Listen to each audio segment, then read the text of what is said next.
Hey there, we're the Westlaw Pirates and welcome to the show. We're here to share our thoughts on Northwestern athletics and college sports with thoughts and analysis from the visceral to the statistical. We run our tailgate with the red pirate flag flying high above as we give no quarter, especially the fourth. I'm Sam Walter. I'm John Lacombe. And I'm Eric Scouspo. Well, guys, nice little week off, at least as far as Northwestern football went. Some real fun games not in the Northwestern sphere that we can talk about a little bit later in the show. But I think the one game that we were all watching very closely was this Indiana-Maryland game, seeing as that is our next two opponents. And kind of as we look ahead to this Saturday afternoon's game against Indiana, whew. Yeah, I mean, I guess there's, for me, and we've been talking about this all so much, there are kind of some themes for me of the present doesn't have a lot of good news. And I mean the moment that we're living in currently, like right now. And I think what I'm trying to do, and Scuzz, I have to say, like, I've been buoyed by you because you've been doing, and as we've been talking, you've been doing an even more effective job of just like being positively focused. But like the future is where any potential positives are. And I think it's kind of getting off of that place, because I think as you currently stand, like, you can look and be like, statistically, like, Indiana's a terrifying team on both sides of the ball right now. And there's obviously like a big schedule piece to that. And that's like a piece to being like, okay, they haven't played a defense like ours, right? They are coming into our place on the lake, right? But at the same time, it's like we all know where Northwestern's been mired, certainly offensively right now. We all know where we are at this current point in time with our quarterback situation. Before anyone accuses me of wearing purple-tinged glasses, I should note that my optimism is rooted more in the concept of reversion to the mean than it is in like high optimism. But I don't know. There's college football is a weird sport, and these, like, I think a lot of our discussion leading up to this game centered around the line. Right. Well, right. And John, you were expecting something upward of 2, maybe even 3 scores, and when it came out at 9.5, we're quite surprised. And I'm like, I don't know, man. Like, this is what happens. Well, and it came out at 9.5. It spent about a millisecond at 9.5. It's 14 now, and don't expect it to, don't be surprised if it continues to move. And I think that's one of the big talking pieces for this, and this is where we've been going back and forth, and we've been having a lot of discussions amongst ourselves. We talked about it on the pod last week. I'm sure you all have been talking about the same things, but one of the big pieces of it is this whole Indiana piece. And there are a couple of different things, and like Sam was saying, like, I was glued to that Indiana-Maryland game. I watched the whole game, and on one hand, you can be like, look, Indiana's played two Big Ten teams, but they're 2 of the 3 worst defensive teams in the Big Ten. And there's no doubt about that. And if you look at the other 3 teams that they've played that aren't Big Ten teams, none of them are big programs. They are all small programs, and most of the time, small programs that aren't particularly good on offense or defense right now. None of that is debatable. But Indiana has had 5 chances to blow the doors off of someone, and they've blown the doors off of 5 teams. And make no mistake, 42-28 against Maryland, that Maryland game was never close. And frankly, it was only 14 points because Maryland got really lucky on a couple of plays. So, like, they had a touchdown catch that multiple players tipped it before a different wide receiver caught it. Almost all of their rushing yards are baked into one 75-yard Roman Hemby run where the ref basically blocked the guy that would have made the tackle. Great screen by the ref. I mean, that's very well done. Great work. But Indiana's just, that's the thing. Like, it is 100% true, and this is what is tethering that line from probably not getting to where I thought that it would get to. Northwestern defense is for sure a level above any defense that they've played. It's not close. And for all of you listening being like, well, Northwestern's defense has their warts big time. Yeah, but not compared to the 5 teams Indiana's played so far. our defense is a complete level above, and there's no doubt about that. But then on the other side, it really is.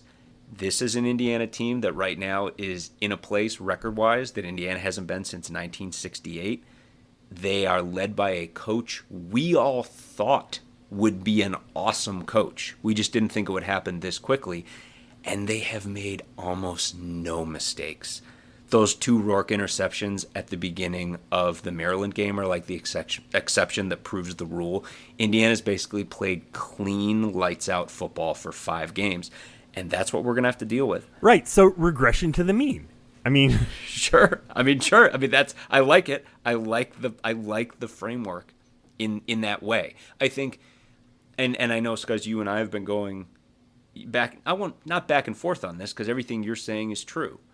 But I think I'm very conscious of the fact that there have been moments this season where we as Northwestern fans have been pulling our hair out from an execution standpoint, right?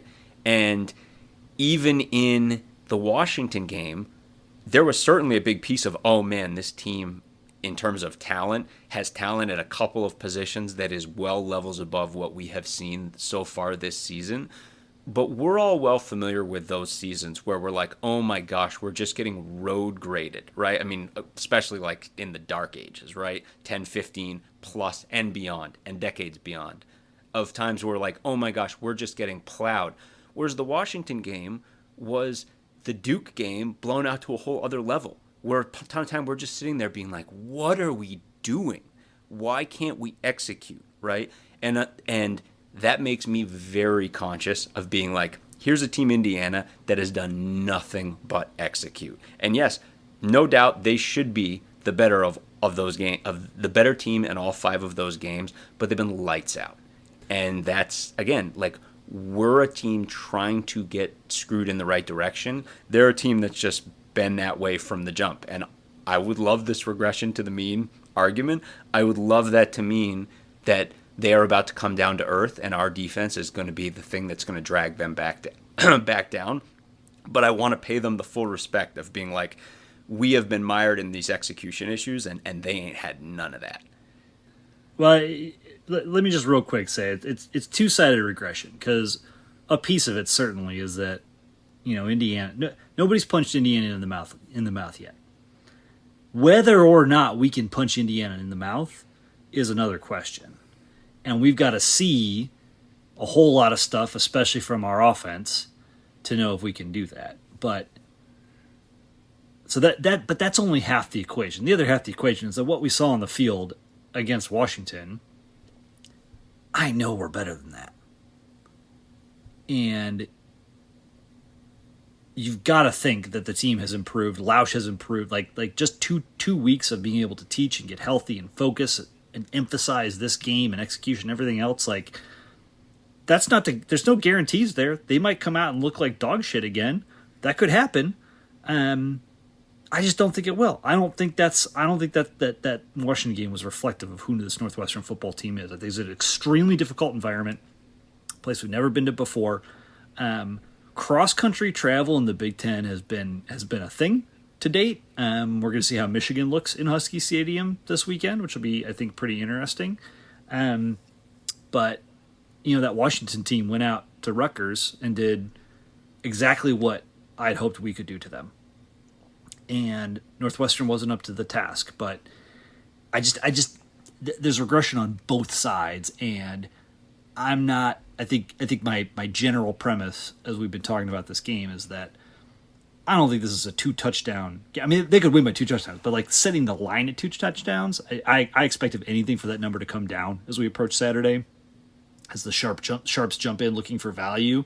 And that's not to say that Northwestern is going to keep it close, but all my experience watching college football is that Indiana's probably not as high-flying as they look to date, and we are not quite as garbage as we look to date. And let's not forget, like, the bye week factor. Exactly. We've had 2 weeks to prepare, like, to get over the Washington game, to prepare, to just focus, and, like, hopefully, you know, we don't know what coming off a bye week under Zach Lujan looks like. Hopefully, some of those execution issues will be fixed. We're hoping that the offensive line now that Nick Herzog is reportedly healthy, should hopefully take that step back to where we expected them to be. Yeah, and continuing on the line, we found out that Jack Bailey is out for the season, which is horrible news. That's really sad, and also for a guy who's just like transferring in, gets a couple of games in, and then to have that happen is really rough. We should mention that in a game where, again, the offensive line had all kinds of problems, Jackson Carcello, when he came in relief of Jack Bailey in that football game, was one of the higher graded offensive linemen. And it's really rough to lose a player for the season. And again, especially a guy who was your number one center and transferred in. Where we sit right now with the offensive line, though, is left to right: Caleb Tiernan, Nick Herzog, Jackson Carcello, Josh Thompson, and Ben Rather. And those 5 guys have been in that room together for a long time. You're talking like a minimum of 3 years that entire group has been together. And with the exception of Carcello, that's the whole unit that was out there in week 1. The best things have looked. And if we can get that stability, I mean, just these 5 guys, if it can just be these 5 guys, and then we can just let this unit stay healthy. I mean, so many things went wrong in the Washington game, but there was one brief period of time where we realized that the left guard, center, right guard, quarterback, and running back who had started against Miami of Ohio were not on the field. And, there are different reasons for all of those different things across all of those positions. But the bottom line is we're just trying to get stability. And whether we have Cam back this week or not, across that offensive line, we just need, just for these guys, like, knock wood, they stay healthy, they build rhythm, and this group can build cohesion. We hammered home in week 1 so much of, and I think this was borne out by what went wrong in subsequent weeks, is like, you need the 5 guys that make the organism as a whole function the best. And let's hope with Herzog back and Carcello stepping in there that we have that organism again. Yeah, I mean, the consistency on the offensive line has been something that I've hung my hat on forever. Is like, the more consistency you have on the O-line, the better things are. So, hopefully with that bye week, with the 2 weeks of, having those 5 guys together, in practice for 2 weeks in a row, hopefully that will help. Jack Lausch is now starting his 3rd game as, as a redshirt sophomore, 2nd Big Ten game, hopefully things will have progressed for him as well. I know we're saying a lot of hopefully this, hopefully that, hopefully this. I mean, that's kind of where we are. I mean, it's his first FBS home game. We're so in the infancy of this.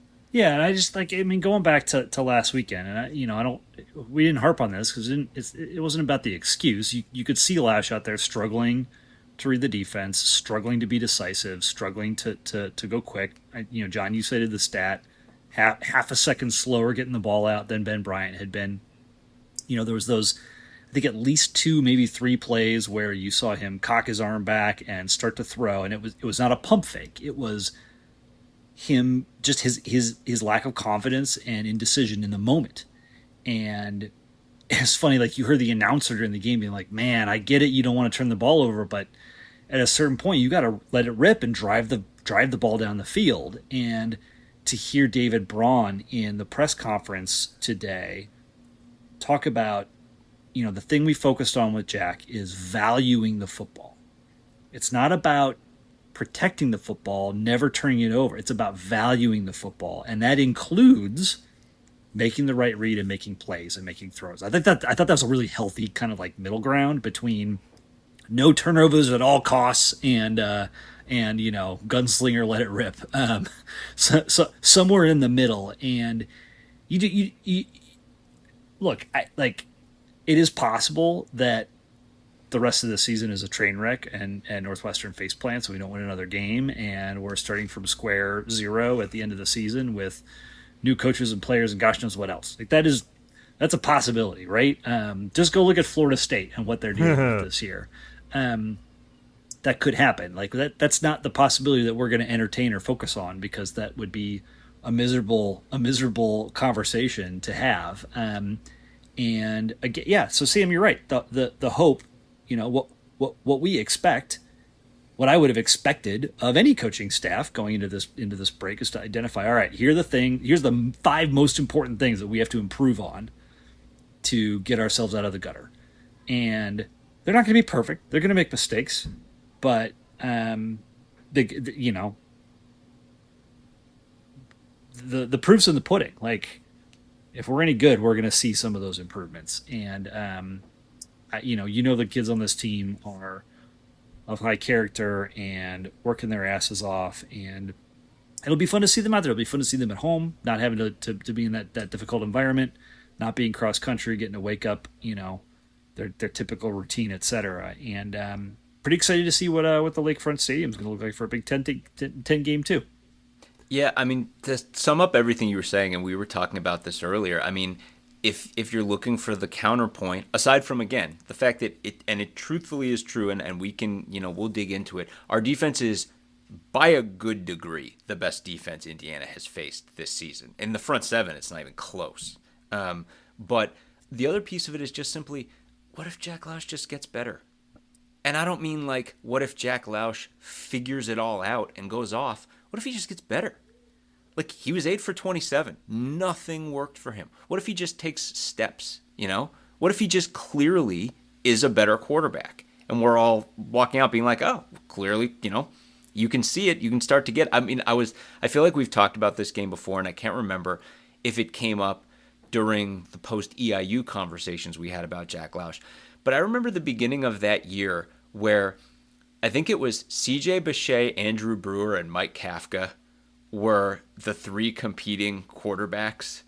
And that's a future excellent Northwestern wide receiver and 2 future excellent Northwestern quarterbacks. And it was like a disaster because they were all super young. And none of them had reps. None of them had experience. It didn't go well. And then all of those guys subsequently developed and got a lot better. And again, it's like Lausch hasn't even played an FBS team at home yet. I mean, like Scuzz was saying, this is like, we get a Big 10 team coming in. This is his first shot at that. And what if he just improves? What if he and Zach Lujan, who, I mean, there's not even a question, they've done nothing but study this tape for 2 weeks, right? What if he just sees it and all the stuff he's furiously working on? I mean, like, Braun talked about this valuing the football thing. There's no question Jack Lausch was trying his damnedest to value the football against UW. Like, no doubt. Mine is the second piece. He's trying not to turn it over. Right. Well, that's what I mean. Yeah. And that's what Braun's trying to get into him, right? To be like, you value the football by doing it. But you can see it's like, again, he's trying to get it. Right? Yeah, You made the comp to Sullivan last week, which I thought was apt, right? Sullivan's making one read and then running, and you saw Lausch doing what he was supposed to be doing out there. He just wasn't doing it fast enough. Right. And so here's a good time to talk about it. As long as we're talking about Lausch. And again, so we're kind of operating. We don't know, based on the language Braun used relative to Porter in the press conference. I'm going to frame that as forecast cloudy. For Cam against Indiana. We don't know one way or the other. But certainly don't assume that he's going to be out there. So figure Joseph Hyman and Caleb Komalafe, the offensive line that we talked about, and Jack Lausch under center. Well, what are they going to be facing in Indiana? It's not the kind of thing that you saw against Washington. We talked about this a lot with Washington, where Washington has a very good secondary, and the feeling that based on what Lausch was going to do, Steve Belichick was like, I'll get in there with 4 or 3 or sometimes 2 eventually if I just put a spy back there to keep Jack Lausch honest. That's not what Indiana does. What Indiana does is a lot closer to what Duke did. They want to bring heat. They're going to bring pressure, and they're going to stunt a lot. And this is a theme that I think carries over to the Indiana offense.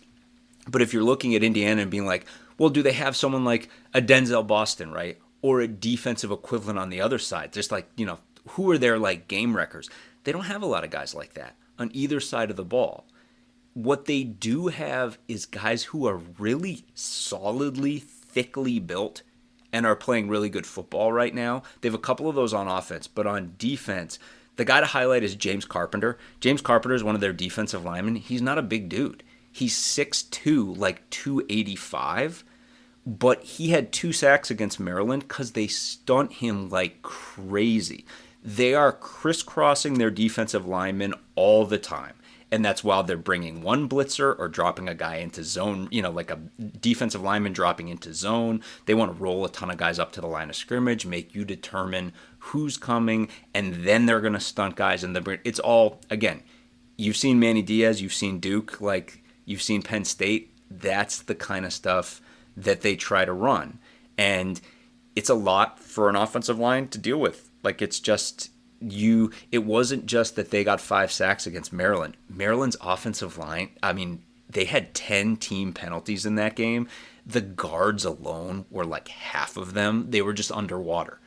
And that's what you're going to have to deal with. Now, on the flip side, Maryland... This is where we point out that the 5 guys you highlighted earlier on this offensive line have spent 3 years in the room together at Northwestern. Right. And Right. Maryland ain't cooking with half as much gas. Right. And that's true. You're right. Now, Maryland's got Edwards, and I think if you look at where Maryland had success against Indiana, it was going over the top because Maryland's not like it's challenging coverage for the guys back there because they bring heat and they ask a lot of their secondary. And Maryland got over the top of Indiana a couple of times for big plays. And if you look at how Billy Edwards had 289 passing yards, where'd that come from? He got over the top. Like they had a bunch of chunk plays. They had 4 wide receivers with at least a 20-yard reception, coupled with 30-yard receptions, and that stuff was over the top. They were just getting downfield. There were a couple of PIs, I think, by Indiana. But again, you look and you're like, is that something we can take advantage of? I don't know. Like that's not where our passing game has been. But it's just to give you a total idea of this defense. Like, it's not stocked with, like, future NFL guys, but they got a bunch of fire plug guys. They're running this aggressive scheme, and they're killing it right now. And this is where we remind you that, again, they brought in Kirk Cignetti, a defensive guy. He brought in his awesome DC, who they're paying $1.1 million a year to be the DC at Indiana. And so far, it looks like a team that's paying that much money to have a guy like that be their DC. Like, it's all clicking for them. And their offense is also making other teams one-dimensional because they're scoring at just an incredible rate. And so, on one hand, what John's just diagrammed is Northwestern's got to make hay in the passing game. There's not a victory here that Northwestern gets by just running the ball nonstop. Now, especially when Cam Porter is, even if he does play, probably not 100%. Yeah, right. Exactly. So, and then on the other side of the ball, like, Indiana's rushing game has looked extraordinary in non-Big Ten games. Against Maryland, it looked okay, 151 yards on 40 carries. Against UCLA, it looked okay, like I think 130 yards. Like again, like they're not blowing the doors off in the running game. Where they're blowing the doors off of people is with Curtis Rourke, who is just dealing at an incredible level. We previewed this guy 2 years ago when Northwestern was playing Ohio. He did not play in that game. He got injured, but his stats are spectacular. He's over 70% complete. He's thrown 11 TDs and 2 picks, almost 1,400 yards already in the season. John mentioned like those stout bodies, the 2 big wide receivers that are doing damage right now. Omar Cooper Jr. and I just lost Elijah Surratt, or Surratt. They're both 6 foot to 6'2", 210 pounds, 200 pounds. Like these guys are not. They're not towering over anybody. This is not Denzel Boston at 6'4". This is not a 230-pound, wide receiver in a tight end's body that's going to, body everybody out of the way. But these guys are getting open, and they're built. They're stout and strong and built. Surratt looks like Austin Carr. Like, he's just built. Yeah. Like, yeah. So these guys are going to challenge our secondary. Duke had more of like the fast, speedy receivers that were really trouble for us on RPOs. This is going to be a slightly different battle. And then the key, as we have said in pretty much every game to date, is getting to Rourke. Rourke is not. He does not run. He's not mobile. You can get after him. Indiana has pieces on the offensive line. They've done a good job protecting him to date. That's the key to this game, in my opinion. If our secondary is not going to lock down any passing game right now. It's just not who we are right now. It's not Newsome and Co back there right now. But they can hold their own if the defensive line can create pressure. And it was probably the biggest disappointment against Washington is we just didn't see much of that outside of a couple plays. And if we can create that pressure in this game, if we can send the Crocodiles after Rourke and get him uncomfortable in the pocket, it's a road game for Indiana. They're on the road against UCLA. They looked great. A lot of teams are looking great against UCLA. Yeah, they are. We'd like to think our defense is a lot better, but that's the key. On the other side, we've got to disrupt Rourke to hold the passing game in check, to give our team a chance. Because if they get up 21-0, 28-0, or even if they get up by 3 scores, that's going to be quite difficult to come back from. Because then their defense just really gets to tee off against you. Right, and it truthfully, it's not, again, I kind of said this off the top, a lot of people are like, well, yeah, but look at the way our secondary, the problems that they had against Duke and then the problems that they had against Washington. Yeah, 100%, but you have to understand that then if you shift to the front seven, Indiana hasn't played a team remotely like our front seven. They really truthfully haven't. It's on a whole other level. Maryland's not close. Maryland and UCLA, that's why not close either. Yep. Yeah, that's why they're 2 of the 3 worst defenses in the Big Ten, and we're about in the middle because our run D has been so good. It's just the pass D has had issues, and those things are going to matter.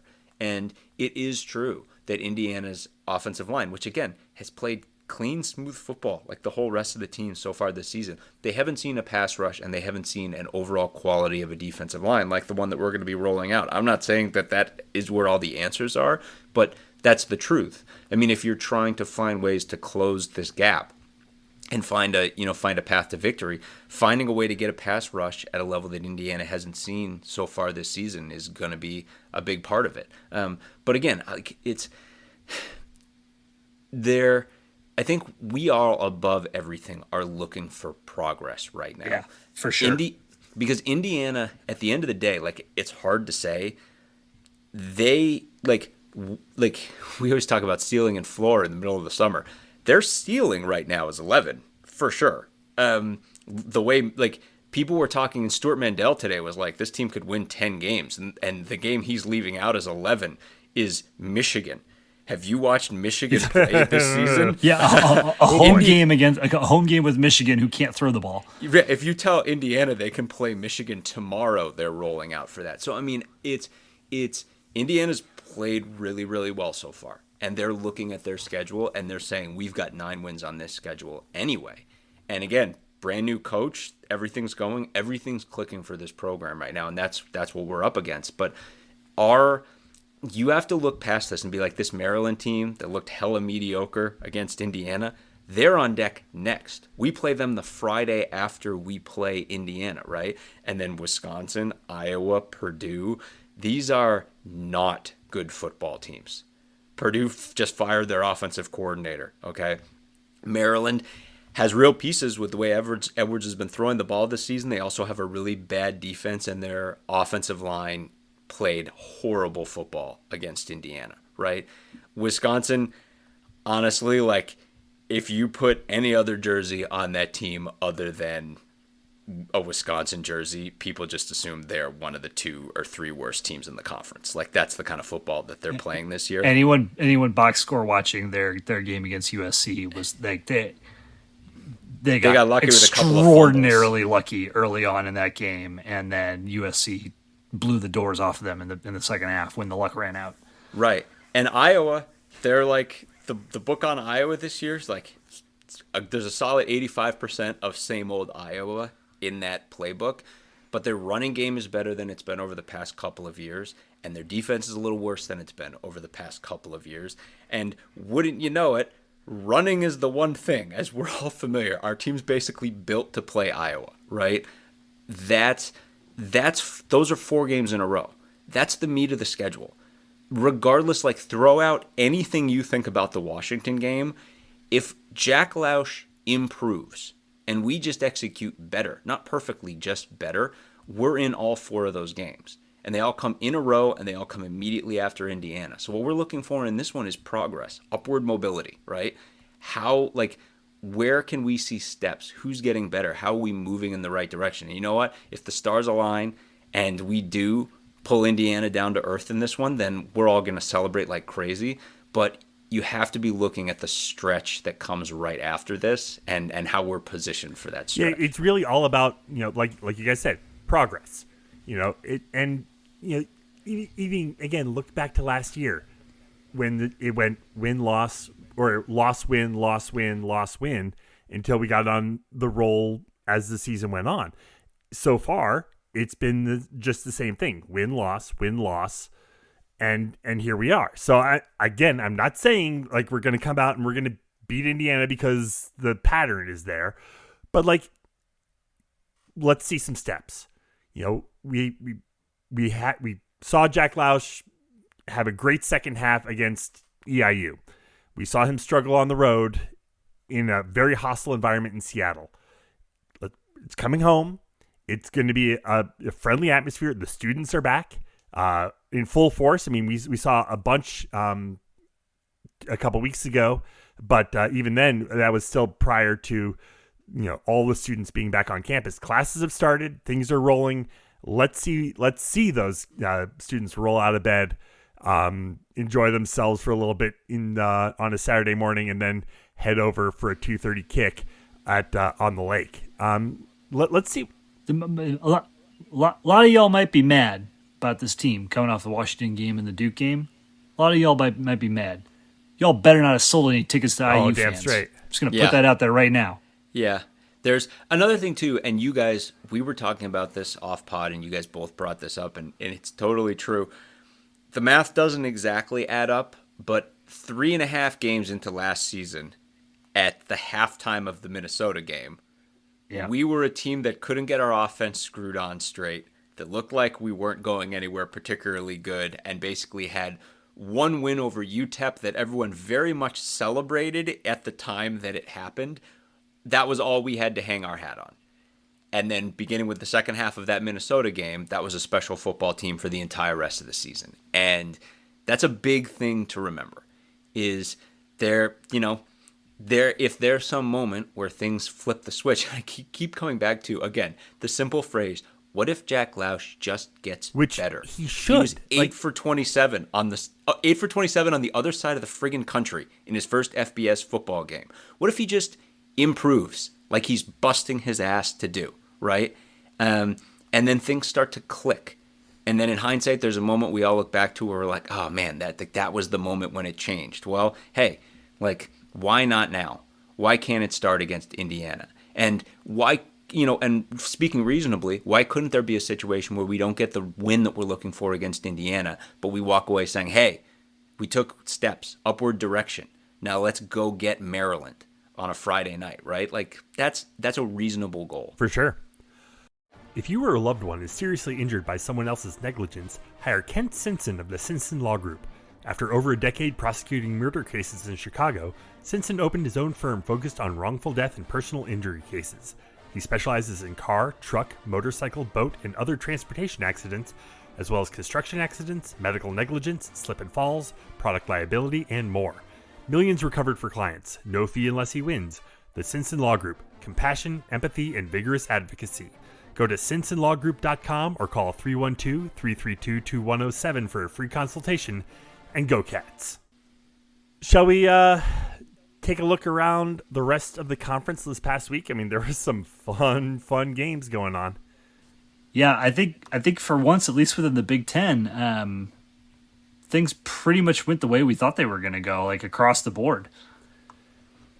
Yeah, pretty much. And that's one of the things, too, where it's like, as we start to zoom out, Indiana, and probably us, too, being the big exceptions, Indiana being the massive exception, a lot of things are shaking out the way we kind of thought that they were going to shake out, right? I think Michigan State, the chickens are coming home to roost on that team. Like, at the end of the day, like, congrats on your 3 wins so far.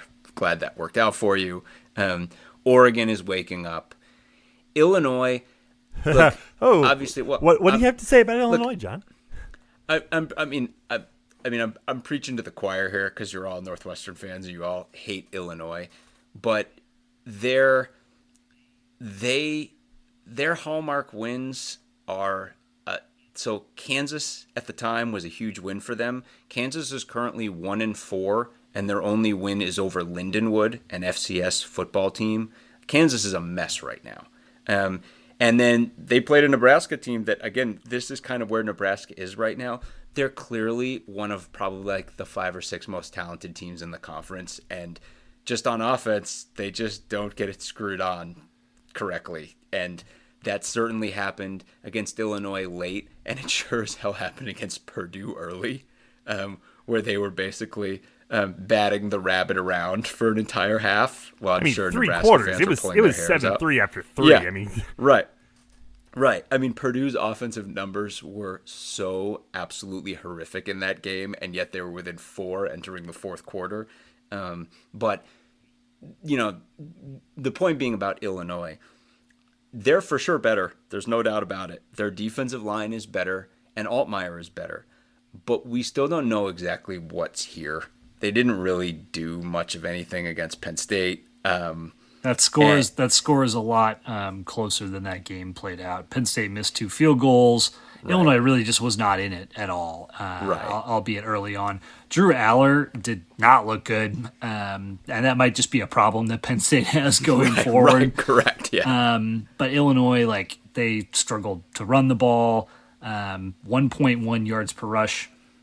Altmaier was okay passing, but they couldn't stay on the field on third down. They were 4 of 13, 219 yards total in this game. Granted, it's at State College in a night game. That's just an absolutely brutal situation to be in. And we thought they would get, we actually thought the line was kind of high.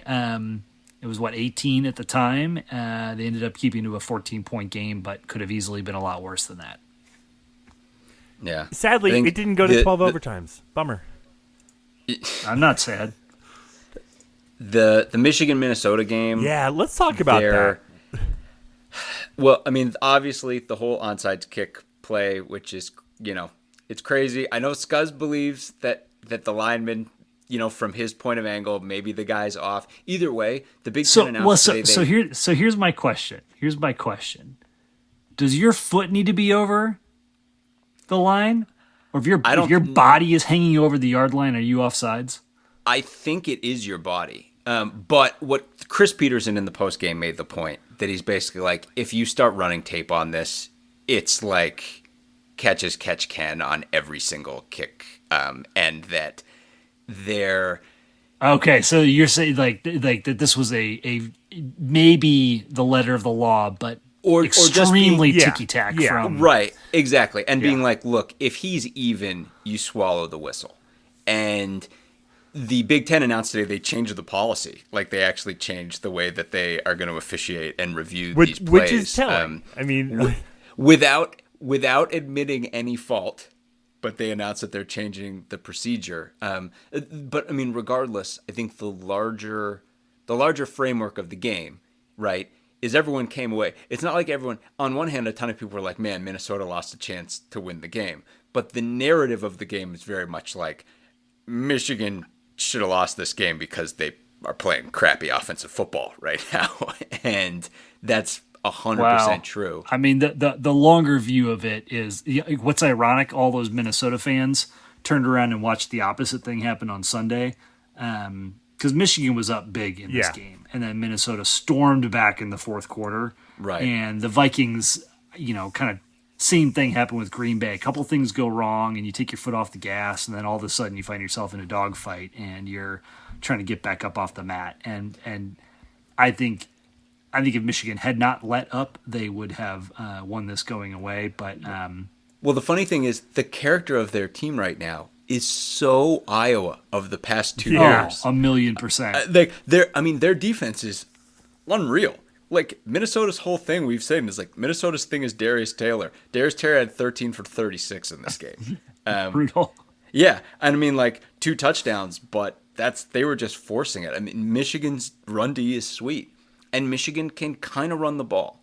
It's not amazing though, and that's the thing is Khalil Mullings has great numbers over the past 2 weeks, but he kind of had at least one kind of miracle run 2 weeks ago, and it's not like they are blowing people away with this running game. They're getting just enough done.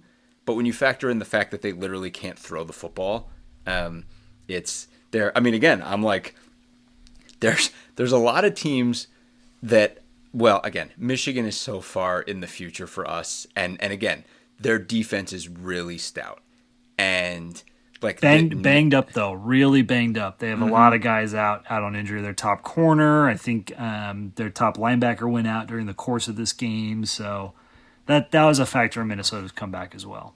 Yeah, I mean, Michigan they're kind of a mess right now, and they've, by hook or by crook, some would say by officiating, but certainly by good fortune the week before, they only have one loss. They could easily be 3-2 and as bad as 2-3 right now, and I think their fan base is very aware of that fact.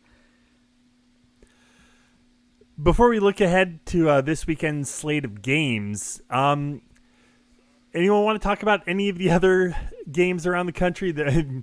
Well, can we hit Washington? Yeah. Rutgers Sure. before we shift gears, because we haven't really talked about that. And I think it's interesting and instructive from a couple ways, because we thought this Washington team, looked vulnerable at the beginning of the season, just because of all the turnover, all the changes, brand new offensive line, all that sort of stuff, and felt like a team you could potentially run on, and if you could control the line of scrimmage and get to Rodgers, you have a solid chance to beat them, and that's what Rutgers did. Now they didn't have any sacks, but they really managed to control Washington's offense. In the key moments in this game, there were no turnovers. Washington still ran the ball well. They passed the ball well. Rutgers just did an incredible job of bend but don't break. They gave up 521 yards of offense to Washington. They only had 300 for themselves, and they won this game 21-18. And granted, yes, Washington missed a couple field goals.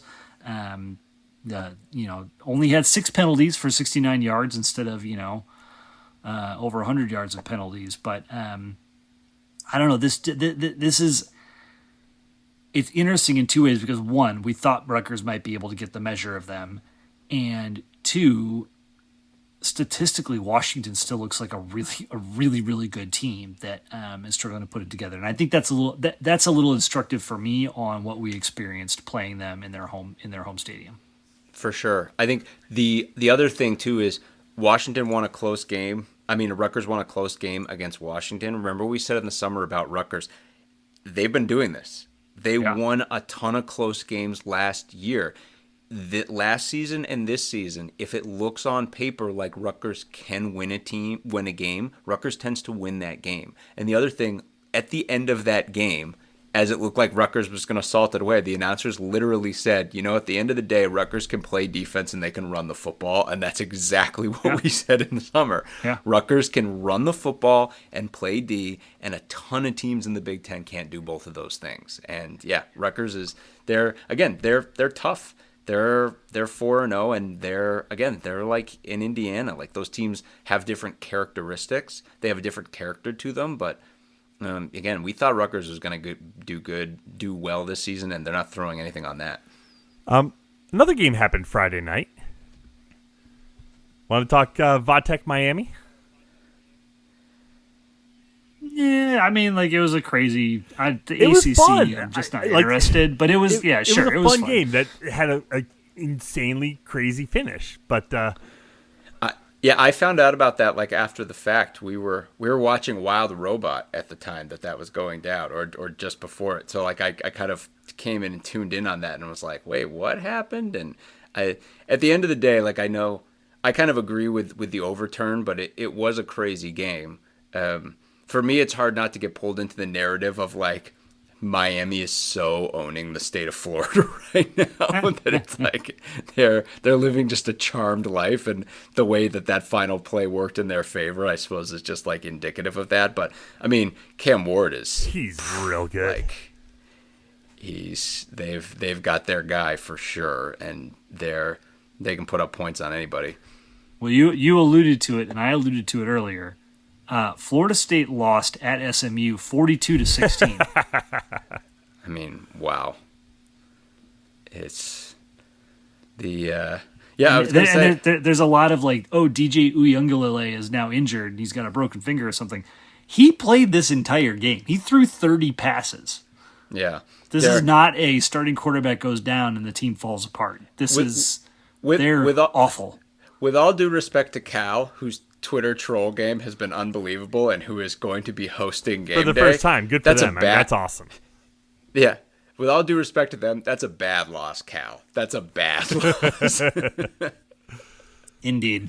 Georgia Bama. My God. There's a 17-year-old dude was out there dominating, including he made 2 ludicrous plays in that game. So we focus so much on Northwestern. We are broader college football fans as well, and we used to talk a lot more about some of the national games early on in our pod days. But they're moments you remember from your fandom as Northwestern fans, right? And as college football fans, right? So you got 54-51, you got beating Ohio State. Other things that just stand out over the years. Vince Young running in the touchdown in the Rose Bowl to win Texas the national championship, the Bush push.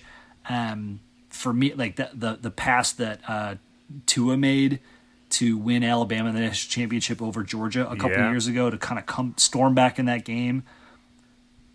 The finish of this Georgia Bama game is right up there with the kick six, with all the moments. But Ryan Williams, what was it, a 70-yard touchdown? 75. Yeah. 75-yard touchdown, 17-year-old kid leaping, twisting, contorting, pirouette in the air to catch the ball, and then dodges and ducks 2 defenders on going full sprint, full stop, full sprint to the end zone was right after Georgia that. made an incredible play to take the lead. That's what. That was to win the flipping game. As they say in soccer, totally against the run of play, that catch. I mean, Alabama had just been bleeding that entire half. Georgia storming back. They come all the way back. They take the lead, and then Williams uncorks that play. It really was. It was an all-timer. What else? Colorado? Kentucky upsets Ole Miss. Colorado is undefeated. They're not. They're not undefeated. Or I'm sorry, undefeated other than Nebraska. But, sorry. They're Travis Hunter, man. Oh my God. Yeah. Like Cam Ward, Travis Hunter, the kid from the running back from Boise who's putting up insane numbers. Is that your Heisman final 3 right now? Jeffrey.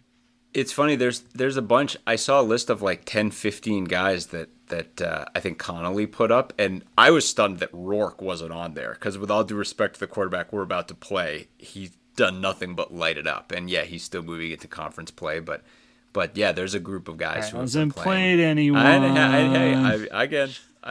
have that Heisman moment, John. And I don't want to poke. That's true. Yeah, well, Ryan Williams sure as hell has that, as does Travis Hunter. Jesus. Yeah. So it's been an exciting season so far. Louisville, Notre Dame. I mean, that's two ranked teams. Yeah, Louisville was in it. It was a rain fest. There were like 8 fumbles in that game. Yeah. Shall we take a look ahead to this weekend's slate of games here real quick as we get into further into conference play here? Friday night, Michigan State or at Oregon. Oregon 24-point favorite. I used this joke already last week, but luckily, hopefully, the children will already be in bed for this one because you don't want the children to see what Oregon's going to do in this one. We talked about us versus Indiana. Real quick though, I mean that Michigan State team is basically Oregon State light. I mean nobody's scared going into the Duck Stadium. Autzen. I don't know. Crazier things have happened. I don't know. Like I suppose there's this narrative that I feel like Childs might have one world-beating game in him this season where it doesn't matter who they're playing, and he's also good to give you 3 picks a game in most of their other games. So, bloodbath, 11 a.m. Fox, UCLA at Penn State. Penn State. This is how is this the? I have no idea. 27.5. This is the kind of game where it's 27.5 is such an appropriate line because it's not that just that UCLA won't score any points. Aller's going to throw for like 350 in this game. They'll be like, Drew Aller, like he's back. Sure. Call us once again. Drew Aller still has yet to have one legit performance against one legit defense. Purdue at Wisconsin, 11 a.m. Big Ten Network. Wisconsin 14.5-point favorite. Really? I mean. Call me extremely skeptical of this really? line. I'd say the same thing too. And again, like I can't stress this enough. If you flipped the uniforms on these two teams, the line would greatly change. There's a lot of respect being given to a Wisconsin team that doesn't really have anything going right now. And yes, Purdue's in worse shape, but these two teams are both in a bad way. So Wisconsin's their backup QB, they've been struggling to run the ball. Again, the only reason they put up significant points against USC last week was like a muffed punt and another fumble inside of the red zone. Purdue's defense has been decent, with the exception of when they got absolutely pulverized by Notre Dame. Their defense is decent, and we've talked all season about how they have pieces on the offensive side. They have not put it together, and with the firing of Graham Harrell as offensive coordinator, there's now only one team in the Big Ten that has returned both their OC and quarterback from last year, and it's Illinois. But the point remains, like, I don't think Purdue goes and wins at Camp Randall, but the idea of Wisconsin winning by more than 2 touchdowns is I don't feel good about that.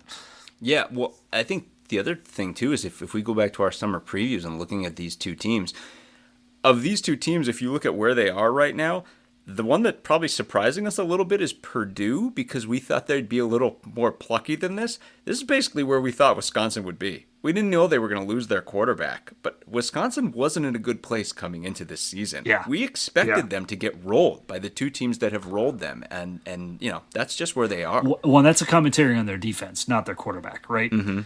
Yeah. Right. 2:30 CBS, Iowa at Ohio State. Ohio State a 20.5-point favorite. We talked earlier about this game, amongst ourselves because Iowa's again, it's an interesting Iowa team in that they seem like they can run the ball certainly more effectively than the past 2 years when can't stress enough they literally couldn't do anything on from either phase of the offense for the past couple of years. They can at least run the ball right now. Their defense does seem a little worse. So I was kind of raising an eyebrow at that 20.5, and Scuzz was me like, they ain't going to be able to run the ball against Ohio State. And I was like, you know what? You're right. They ain't going to be able to run the ball. The story you're telling could work against other traditional Big Ten powers, not this one. Yeah, absolutely. I mean, this, again, it's like all that adds up to is you're showing a little bit of defensive weakness to Ohio State that you haven't had in past years, and your ability to run the ball. Yeah, Ohio State's still very much in play for best defense in the country. Rutgers at Nebraska, 3:00 on FS1. Nebraska's 7-point awesome favorite. Game. This is pretty Awesome. interesting. I'm excited for this. This is gonna be fun. We had this one circled, and again, Nebraska. We talked about the real potential in the summer that both teams would be undefeated coming into this game, and it is very much telling about Nebraska that they're not undefeated. Because right now, if you ask me, I'm like, Nebraska is the more talented of these two teams. When Nebraska's working, they're a team with an awesome quarterback and a great defense. And when they're working. And that's the thing. They didn't show up for the end of the Illinois game, and they didn't show up for the first half to 3/4 of the Purdue game.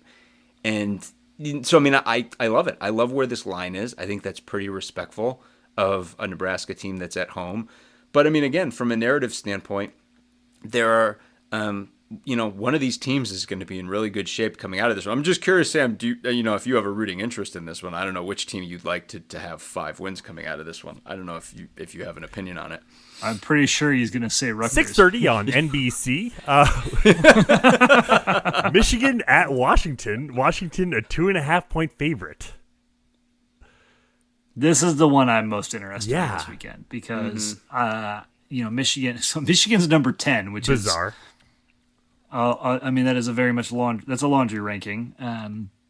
They have not shown themselves to have that kind of firepower this year.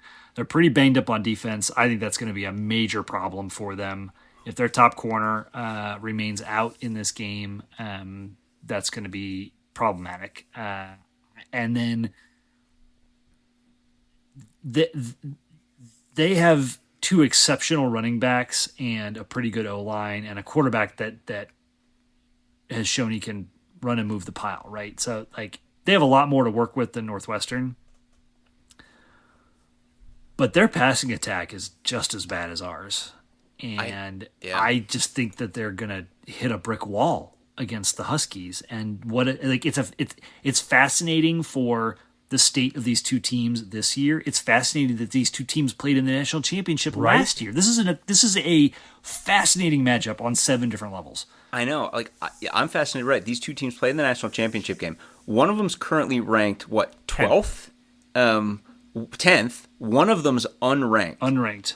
And the one that's 10th would literally walk a briefcase with $5 million across the other side of the field and buy the quarterback. There's no amount of money Michigan wouldn't pay for Will Rogers. Well, we know Michigan doesn't pay money to anyone, so. Yeah, right, true. I mean, but he is so light years the best quarterback in this football game, which is wild because that's in dispute by no one. Michigan fans would tell you that. They would tell you that immediately. And Michigan's the team that's ranked 10th, and Washington's the team that's unranked. I mean, it's really crazy. You said you calling for this to be a loser leaves town Will Rogers briefcase match? Yeah, that's what they should do. Tables, ladders, and chairs suspended from the ceiling. Will Rogers on a pole match. Exactly. Also 6:30 on Big Ten Network. USC at Minnesota. Southern Cal, an 8.5-point favorite. October in Minnesota. Current weather forecast: 71 degrees and cloudy. So USC is kind of getting off the. With the weather in their favor for this game, perhaps. We joked when we did our preseason preview that USC was going to have 0 bad weather games, and that this was going to be like the closest potential thing, and it looks like it's going to be gorgeous. And I have 0 interest in this game. I don't think it's going to be particularly entertaining. Yeah, it's funny though because Minnesota. There's 100% a world where Minnesota's 4-1 right now, and they're not. They're 2-3, right? And that North Carolina game, they ain't getting that one back. And this Michigan one, I mean, like Scott said, Michigan was way up, and Minnesota stormed back. But there certainly is a world if that onside kick is given to them where they take the lead late in that game. So and I feel like we batted this around a lot with Minnesota in the summer too. They're not a bad football team. They're like kind of mediocre and kind of it's like they got Darius Taylor. They can run the football. And their passing game has been pretty plucky at times this season. I mean, I think they're going to get just boat raced by USC. But, It's just funny because you can look and be like, well, they still get to play UCLA, they still get to play Maryland, they still get to play Wisconsin, and there's definitely a scenario late in the season where they're going like, how do we blow that North Carolina game? How do we not take that one away? You know, how is that keeping us out of a bowl? Something like that. Minnesota's given up a lot of yards on the ground the last 2 games. Yeah, well, Minnesota's not, nor have they been, a good defensive football team. I feel like I've been quite clear on this point. Elsewhere around the country, just kind of scanning through here, not a lot of really juicy matchups that are just jumping out of the page on me. I'll be kind of interested to see what UNLV is going to do against Syracuse. UNLV ranked at number 25 right now. UNLV, whose quarterback basically quit the team over an NIL dispute, and then the team came out last weekend and blew the doors off of Fresno State. But then Syracuse has got Kyle McCord, transferred from Ohio State, looking pretty awesome as QB for this. This is a pretty interesting one. Yeah, for sure. I mean, that whole NIL thing was just so weird. And I mean, it's I think everyone's kind of racing to take like one side or the other. And, you know, our friend Matt Vasquez, friend of the pod and former sports agent, immediately had the same reaction that I think a lot of other people in, you know, sports agents, current and former, immediately like, you got to get it in writing. Like, verbal means nothing. Like, you had a verbal agreement, then you had no agreement. And it's like, but I think the larger point being, and multiple people made this, they're like, this is the NCAA's fault and the fault that there is still such a murky framework for all of this stuff right now. And until all this stuff gets hammered out, this kind of stuff's gonna pop up all the time. Like, there are going to be these headaches until we finally arrive at solid frameworks and stability.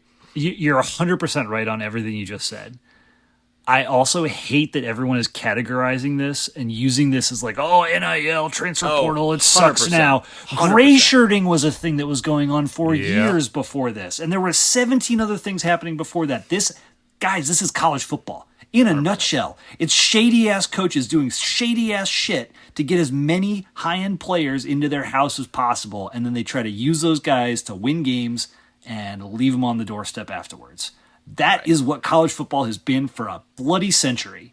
And I don't want to hear any of this crap about how it's NIL and, oh, blah, blah, blah, the game is crap now. We've given too much power to the players. Like, bullshit. It's the same goddamn thing that you've been doing for 100 years. Right. And again, these are the kind of hiccups that are going to happen, and these are the kind of wrinkles that they're going to have to iron out. But I mean, I keep coming back to be like, look, at the end of the day, guys are getting paid, and good.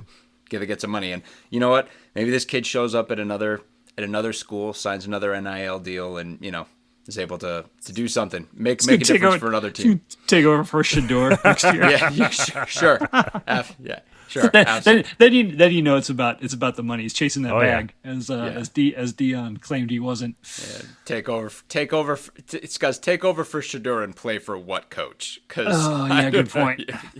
Good point. You think Dion will be coaching the Panthers next year?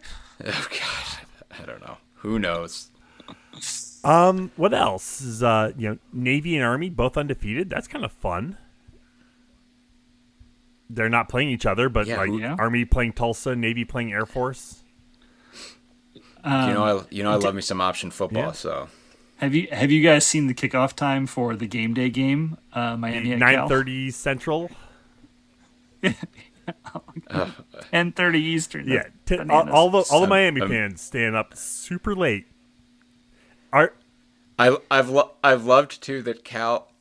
I mean, again, credit to the Cal Bear fan base, because their Twitter work has been. You mean the Cal pivoted. AI group? Yeah, the Cal AI. They immediately pivoted hard off Florida State to like, this whole Miami thing is all love, and we're just like Cal and Miami, convicts and communists.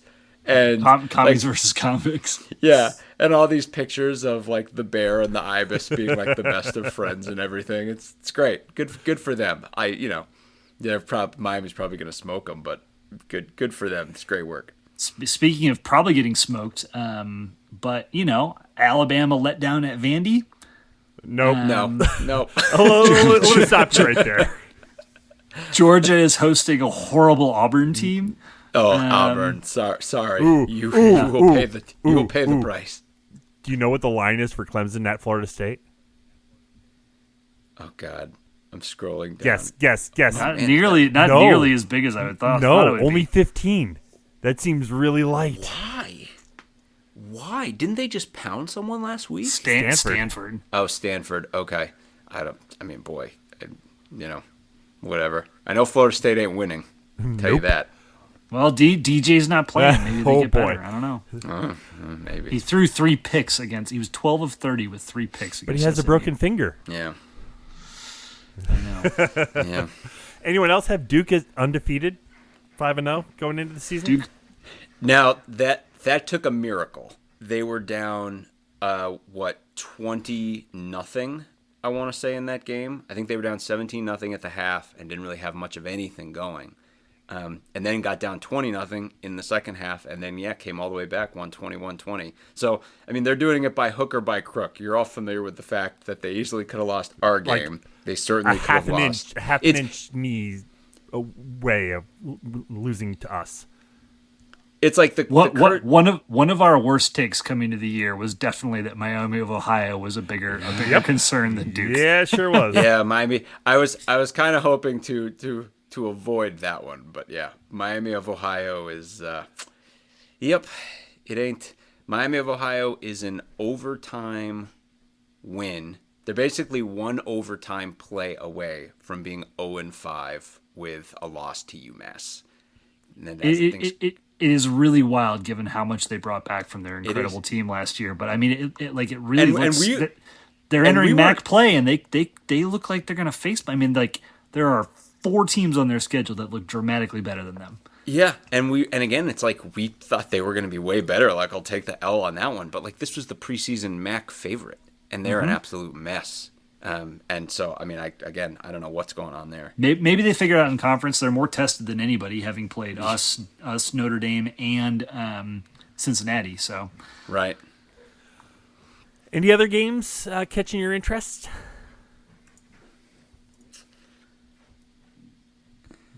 No, can't say there are. I mean, Mizzou A&M. I mean, it's a pretty jam-packed week. Yeah. And again, there's nothing on the volume of what we had this past week, which again is part of the reason why Game Day's taking Cal up on their offer. So good. Any last minute thoughts before we get out of here tonight? I'm excited to see this Cats team come back out, and like God, the last game was so brutal, but we know they are better. What degree better they can be, how much they can have grown from 2 weeks ago. Those are the questions on the table, and I'd like to think it gives us a chance to win this game. I'd like to think, if nothing else, we can make it respectable and keep it close. But I'm prepared for it to not be that and still show progress. We'll just have to see. But I'm excited to be able to watch the Cats again. I missed not having them on the TV last weekend. I'll continue my tradition. Yeah, take us to Field Hockey Corner. This past week, it was a Friday during Northwestern field hockey season, and if it's a Friday during Northwestern's field hockey season, that means that they're playing a top 5 team in the country and not giving up a goal. They did it again. They've done it against Duke when Duke was 5th. They've done it against Iowa when Iowa was 4th, and then they went to Maryland. Maryland was 5th. And they won 1-0. And I'll 100% take the L on this one. I tweeted out following that they haven't, basically like, this team doesn't get scored on ever because they hadn't been scored on since UMass on September 1st. They literally hadn't given up a goal. And I was like, this team doesn't give up goals hardly ever. So, of course, they had to go to Princeton and give up 2 goals 2 games after that, 2 days after that. So I'll take the L on that. But Northwestern did not take the L. They won 3-2 because this team is so flippin' good. And by the way, Princeton was 16th. This schedule is just stacked with all of these elite ranked teams, and the Cats just keep taking them down. How is North Carolina's schedule that much better, and why are they number 1? Do you understand that? I don't know. No. I'm like, we all know who the best team is. And again, like like it goes without saying. And, I'm like, it is what it is. I mean, were I someone to feel bad for North Carolina, I would, but we basically took their best player, and she plays for Northwestern now, and her name's Ashley Sessa, and she's unreal. Weren't we number one? How did they jump us? us like, What the hell? a couple weeks ago. For some BS reasons. I'm like, I don't know. I don't care.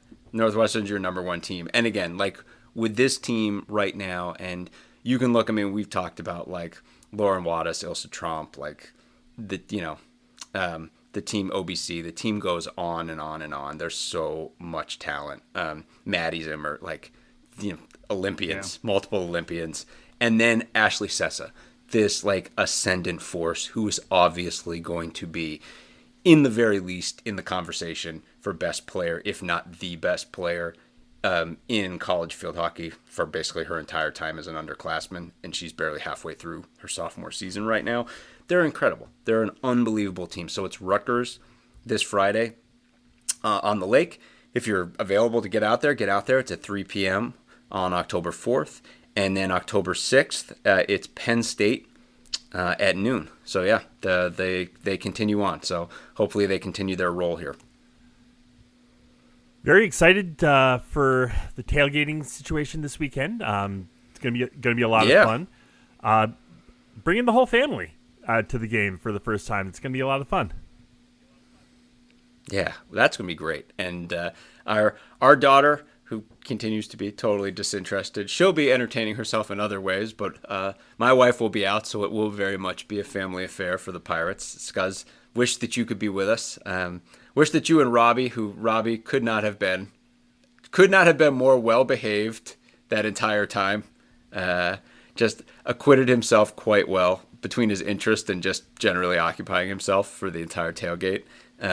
But it's just going to be a really fun time, and having a couple of weeks having been away from the West Tech lot, I think we're just stoked to get back out there, as I'm sure a lot of you are. And that's, again, like, we only get to do this twice, 2 more times this season, and we're just stoked to be able to get out there and do it again. So on this International Podcast Day, wanted to go ahead and leave it there for tonight. Head to our website, westlottpirates.com, where you can leave comments and questions. Find us on Facebook, Twitter, and Instagram, and YouTube at Westlot Pirates. You can always email the show, westlottpirates@gmail.com. Tune in next time as we give our visceral and statistical views on Northwestern athletics, and look for us in the West Tech lot flying the red pirate flag, because we give no quarter, especially the fourth. For John Lacombe and Eric Skazbo, I'm Sam Walter. Thanks so much for listening. We'll see you next time.